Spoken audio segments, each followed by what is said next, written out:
investigative reporting and not protecting the First Amendment in this country.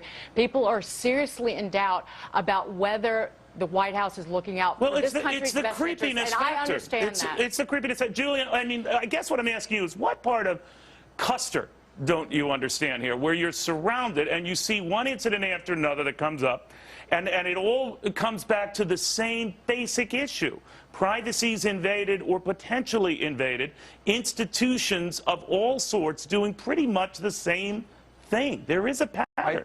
If you want to conflate and combine all these issues and then make these general statements, you can do that. I just don't think it's a very thoughtful way of approaching it. Well, why don't you think about what I just said, Julian? I'm asking you to think and connect all the... Now, Julian, don't play the politics game. I don't connect the dots. I don't connect the dots, Julian, I'm telling you, drop the liberal thing and focus on the reality thing. You have one entity after another going after the American people.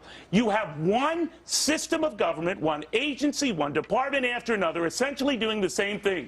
You can call that conflating. I am telling you, there's a pattern, and you're just shrugging your shoulders. But I guarantee you, Julian, if it were George Bush doing it, you would rightly be all over it. That's wrong. Well, that's actually incorrect, because I was actually... Let's face it. Look, Julian, go ahead. You want me to respond?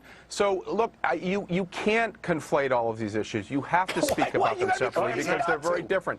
In the case of the IRS, I agree the targeting was wrong, but there was never any connection to the White House. Nobody's proven that. This guy would make in the case of the AP case, there was no one was criminalizing investigative reporting. Nobody in the Justice Department ever spoke about prosecuting Rosen. That was simply a method to get a subpoena. They called him a that is not targeting. They called him a culprit. Secondly, I'm not going to get any longer at this point. The White House, Julian, because I want to talk facts, and you want to make these general broadsides, I'm sorry, Julian, you're saying nothing, and it's offensive. Because okay, well then, Neil, why don't we speak about them specifically? Let's debate each issue specifically.